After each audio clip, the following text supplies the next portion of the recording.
Di sini udah sumber chaosnya Indonesia ini orang-orang Yaman ini. Sumber bencananya Indonesia ini orang-orang Yaman ini. Ya, karena orang Yaman ini diberi panggung dari zaman Belanda, zaman Soekarno sampai dengan hari ini diberi panggung. Maka jadi kacau. Nah, itu yang akan terjadi ya dengan Indonesia. Jadi tiba-tiba Donald Trump bikin travel warning. Waduh, apalagi ini? Ya, dan sesuai dengan nubuatan Nabi 26 tahun 2023 nanti 2025 Indonesia ini chaos gelap. Ya, chaos ya, bukan gelap-gelap nggak jelas, gelap, chaos. Ya, seluruh dunia nanti aman, Indonesia aja chaos. Ya, Donald Trump memberikan travel warning masalah nanti ada kerusuhan lagi di Indonesia. Apakah pasti akan terjadi kerusuhan? Pasti.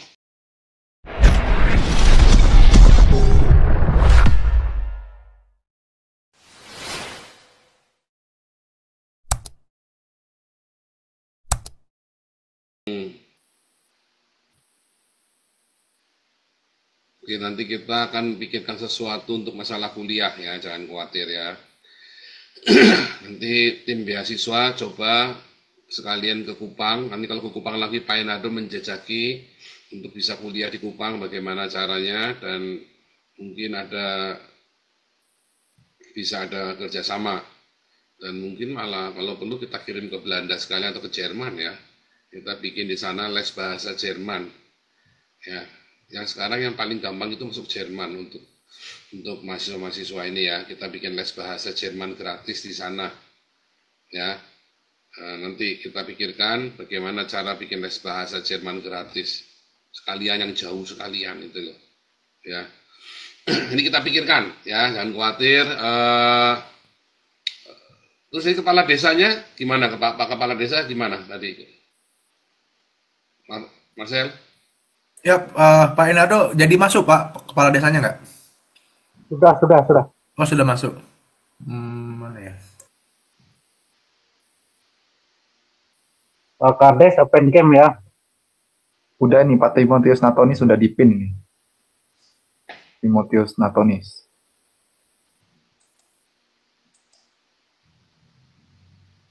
Silakan bicara Pak Kades kalau ada hal yang disampaikan terkait kemajuan kerjaan di lapangan.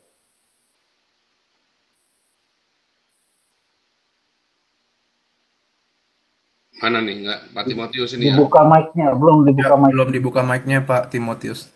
Udah saya ask to unmute.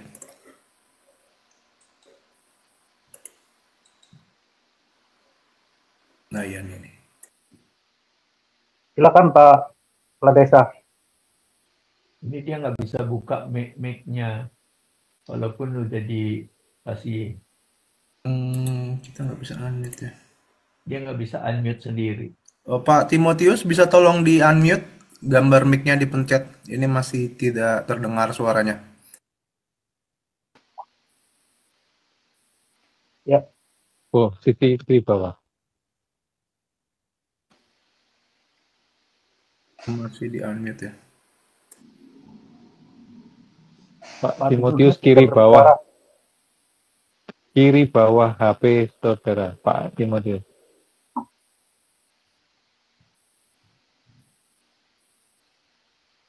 Itu dipencet aja di tengah itu oke. Belum paham deh Pastor. Sayang sekali harusnya didampingi tadi kalau mau live bareng. Nah, itu dia pegang-pegang HP-nya, tapi dia nggak tahu apa yang dia mesti bikin. Walaupun kami sudah di sini memberi dia kesempatan untuk buka, tinggal pencet aja klik itunya. Itu ada oke, diklik saja oke. Oke-nya ditekan itu pakai jempol. Oke di handphone. Oh, diklik pakai jempol oke-nya.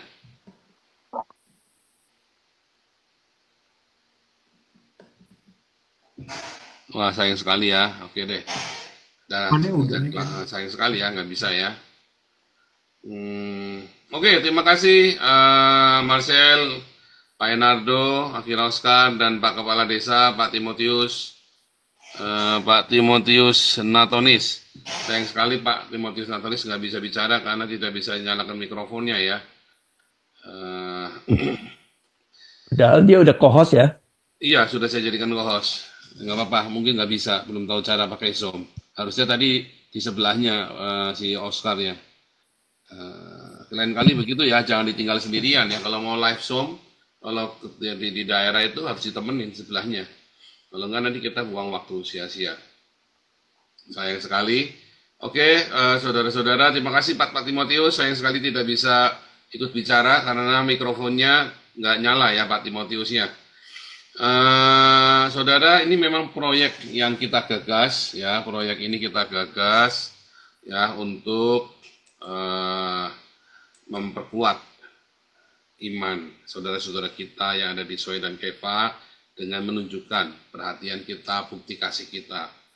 Ya, kalau masalah ada pengislaman di sana dengan ekonomi segala macam itu ya memang ada ya di sana ya. Cuman kesalahan kita adalah karena kita tidak peduli. Ya, sekarang kita datang dan kita peduli. Saudara-saudara yang tergerak ya untuk bisa terlibat di dalam proyek ini, Anda bisa bisa memberikan donasi ke Yayasan Damar Kasih ya.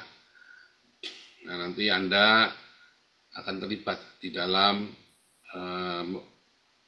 penginjilan dunia kita. Ya, kita nggak main-main ya, kita lakukan bedah rumah. 1 rumah sudah kita mulai, 2 rumah ya proyek kita ya. 2 rumah ini sudah kita mulai, 2 rumah. Rumahnya itu saudara kasihan, saudara di sana. Maaf ya, kayak kandang sapi rumahnya, saudara. Ya, karena memang nggak diperhatikan oleh pemerintah. Lalu kitalah yang melakukannya, kita gereja yang harus bikin. Itu tugas kita, ya. Itu tugas kita dari gereja untuk memberikan perhatian kepada sesama saudara kita. Bukan retorika, tapi kita langsung aksi.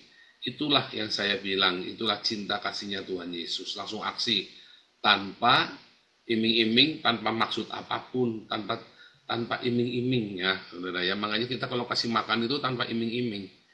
Nah, kalau untuk sembako, kenapa kita harus wajibkan masuk ke embun pagi? Karena untuk sembako itu adalah untuk komunitas kita. Sembako, beasiswa, itu memang untuk komunitas kita. Jadi tadi ada diajukan untuk 100 orang yang mau ikut, 100 keluarga atau 100 orang, saya nggak ngerti tadi. 100 anak, Pastor Paul. 100 Ada 100 anak untuk beasiswa. yang mau, Ya orang tuanya disuruh ikut embun pagi, nggak apa-apa, boleh-boleh saja. Ya dana kita ada kok. Ya, Pastor. dan saudara tolong support ya, untuk support untuk beasiswa embun pagi itu ada masukkan ke yayasan embun pagi ya. Jadi kita masing-masing ada pos-posnya. Kalau Anda bingung ya, nanti Anda misalnya tempat sudah transfer lalu bingung ini buat apa, Anda mau bagi, Anda kasih tahu saja ke Marcel atau ke saya atau ke Ana atau ke hotline ya. Saya tadi transfer sekian, dibagi ini. Nanti biar dibagi oleh bendaharanya. Kalau sampai bingung ya, tapi diusahakan udah langsung supaya jangan bingung. Oke, ini teman-teman yang lagi ribut di chat sesama saudara kita, jangan saling ancam-ancaman, jangan saling ribut, ya nggak usah. Ya ini kan sudah dengar embun pagi tiap hari ya. Kalau ada yang ngomong nggak benar, ya kita maafkan saja. Ya, lagian kan kalian kan nggak pernah saling ketemu satu sama lain. Jadi ini yang di kolom chat, jangan ribut sendiri, fokus ya. Jangan mempermalukan diri kita sendiri dengan bertengkar sendiri yang tidak perlu. Ya, dan jangan membalas, nggak usah membalas kalau ada yang ngomong nggak baik, kan sudah diajarin di embun pagi ini tiap hari ini, ya, nggak usah ngomong-ngomongin, dan juga jangan menyerang pribadi, belajarlah saling mengampuni ya, belajarlah saling memaklumi, ya, jadi jangan saling menyerang, jangan saling ngomong yang tidak baik yang ada di kolom chat ya. Oke, saudara, kita akan masuk dalam koinonia kita kembali ya. Wah, waktunya tinggal setengah jam ya untuk tanya jawab. Tapi nggak apa-apa, terima kasih untuk tim Damar Kasih yang pelayanan di Soe dan Kefa. Tolong support saudara ya, support supaya kita selalu bisa bisa kita kembangkan ya pelayanan kita yang di SOE, di Keva dan yang di Den Haag. Kita mau melakukan tindakan nyata. Kalau di Den Haag kita kasih makan setiap hari. Yang SOE Keva kita mau beli sembako ya, bangun rumah mereka dan sembako. Ya. Sukses buat Tamar Kasih, God bless you semuanya. Juga buat Kepala Desa Pak Timothy, thank you. Ya, sekarang kita masuk. Ibu Lucy, silakan Ibu Lucy. Ya Pak, Ya, silakan. selamat hari Minggu. Ya. Saya mau bertanya Pak. Amsal 25 ayat 2. Saya baca ya Pak. Ya, Kemuliaan Allah ialah menyembunyikan sesuatu, tapi kemuliaan raja-raja ialah menyelidiki sesuatu. Nah, pertanyaan. Mengapa Allah menyembunyikan sesuatu sebagai bentuk kemuliaannya?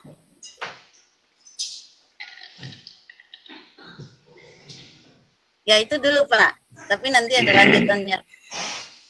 bukan menyembunyikan supaya kita jangan tahu, bukan ya. Makna menyembunyikan segala sesuatu itu sama seperti Tuhan Yesus waktu ngajar murid-muridnya. Kepada kalian dibuka rahasia sorga. Kepada mereka ini enggak. Kenapa mereka nggak bisa tahu?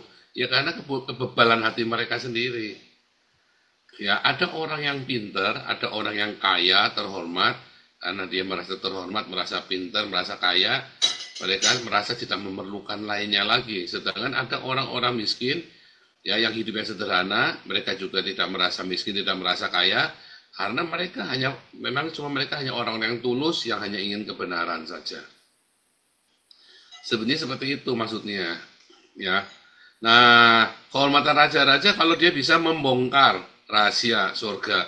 Tapi kan nggak bisa nyatanya, raja-raja dunia, bangsawan-bangsawan dari timur selatan ingin mendengar apa yang kamu dengar. Tapi mereka nggak dengar kan, katanya Tuhan Yesus kan begitu kan. Nah itu seperti itu tuh Bu Lucy. Ya, yang dimaksud seperti itu. Terima kasih Pak, sudah terjawab semua. Ya, jadi saudara-saudara, banyak orang merasa pinter, banyak orang merasa hebat. Tapi akhirnya dia nggak ngerti apa-apa, karena ya dia merasa pinter, merasa dirinya pinter. Tapi kita belajar sederhana saja, ya. Kalau kita sederhana, kita belajar hidup, maka kita akan belajar kebenaran yang sejati. Ya, jangan bikin rumit sesuatu yang mudah. Ya, jangan dibikin rumit ya. Itu orang Tritunggal Yohanes itu membuat rumit sesuatu yang mudah. Ya. Kalau saya malah berusaha sesuatu yang sulit itu kita bikin sederhana. Oke, terima kasih. Lanjut. Mana nih? Ini biasanya ini Pastor Marta. Siap ya, Pastor Marta sudah saya jadikan host nih Pastor Marta. Bu Marta saya jadikan ini ya. Jadikan host, kapan aja bisa masuk. Ada lain yang mau nanya boleh ya? Yang mau bertanya boleh. Gimana Pak Awe? Enggak, Pak. Oh, oke. Lanjut, yang pertanyaan-pertanyaan dari kelas boleh dibawa kemari ya, pertanyaan dari kelas ya. Mana nih orang-orang nih?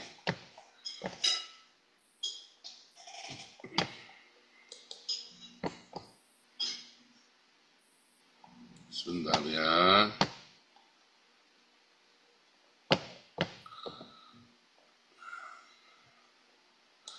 Oke, ini ada kolektor dari Indiana, Korenani, Anita Effendi, Opinion, Nancy Percaya. Selamat hari Minggu semuanya, God bless you semuanya. Saya lanjutkan ya, kalau nggak ada yang bertanya, saya ngomong ya. Saudara, Bill Gates ini kan membawa 2,6 triliun. Ya, suara saya terdengar jelas ya, sebentar saya tak. Jelas. Ya, di tempat kita mulai panas ini ya, jadi saya pasangin ini sampai. Jadi Bill Gates ini kan ngasih 2,6 triliun kepada Indonesia, sementara Indonesia kan kehilangan puluhan triliun investor ya. Nah, Kemudian saat ini, saudara, yang terjadi, Bill Gates itu memberikan tawaran, aku kasih kamu uang 2,6 triliun, tapi Indonesia menjadi tempat uji coba vaksin, khususnya vaksin TBC. Apakah benar hanya TBC saja? Kita nggak pernah tahu, saudara ya. Satu, orang Indonesia nggak disiplin. Ya, kedua, pengusaha ingin untung dan selalu nerabas peraturan.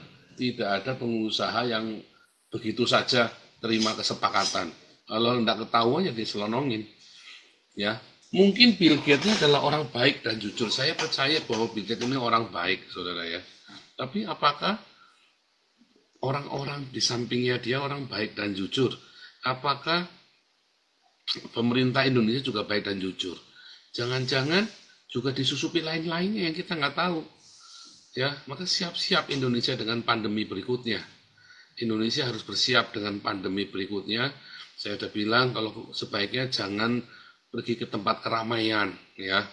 Gunakan masker.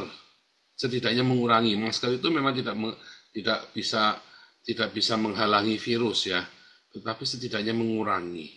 Ya, waktu SARS di Hong Kong dan di Singapura itu akhirnya semua pada pakai masker ya. Sekali lagi ya, masker itu tidak mengurangi ya, tidak bisa menghalangi, tapi hanya mengurangi saja, walaupun tetap sekian persen, tapi lebih baik. Ya. Dan yang paling penting jangan Anda pergi ke tempat keramaian ya, selalu rutin ke sana ya, ke gereja saja. Ya, ke gereja saja, di gereja juga nggak usah sering-sering ke mall, ya kan? Nggak usah sering-sering pergi ke yang nggak perlu, ya cukup di gereja saja. Itu saran saya ya, saudara ya, karena ini pandemi ini kita nggak pernah tahu kapan mulainya dari pandemi ke pandemi. Ya, akan terjadi pandemi susulan. Bukan karena Bill Gates, tetapi karena Bill Gates ngasih 2,6 triliun, lalu dia dikasih tahu nih kita ada uji coba ini, tujuannya baik, tapi yang nunggangi ini, saudara, yang numpangi ini nggak baik. Selalu ada. Kenapa? Karena Indonesia tidak pernah disiplin. Karena Indonesia selalu korup. Ya. Jadi selalu ada penumpang gelap di situ. Sekali lagi ya, saya yakin dan percaya Bill Gates ini orang baik. Tetapi penumpang gelapnya itu, ya. Tetapi orang-orang Indonesia yang korup ini yang saya nggak percaya. Itu nanti akan terjadi. Tiba-tiba Donald Trump bikin travel warning. Waduh, apalagi ini? Ya, dan sesuai dengan nubuatan Nabi 26 tahun 2023 nanti 2025 Indonesia ini chaos gelap. Ya, chaos ya.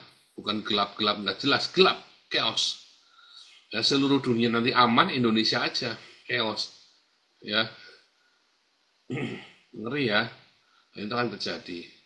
Nah, tetapi nanti kita bicarakan ya nanti ya satu-satunya ya tanda-tandanya. Nah kemudian Donald Trump memberikan travel warning masalah nanti ada kerusuhan lagi di Indonesia.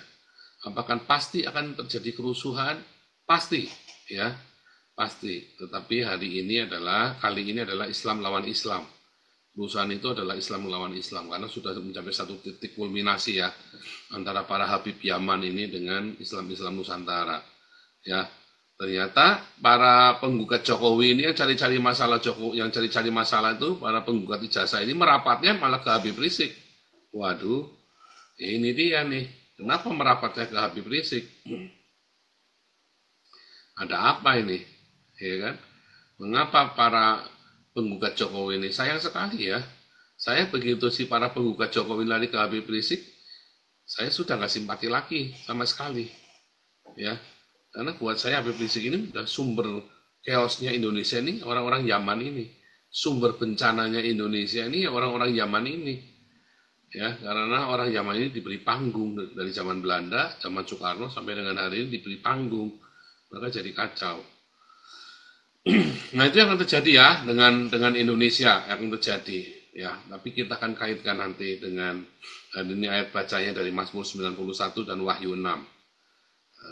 Yang mau bertanya sambil bertanya ya, boleh ya, saudara yang ingin bertanya boleh sambil bentar.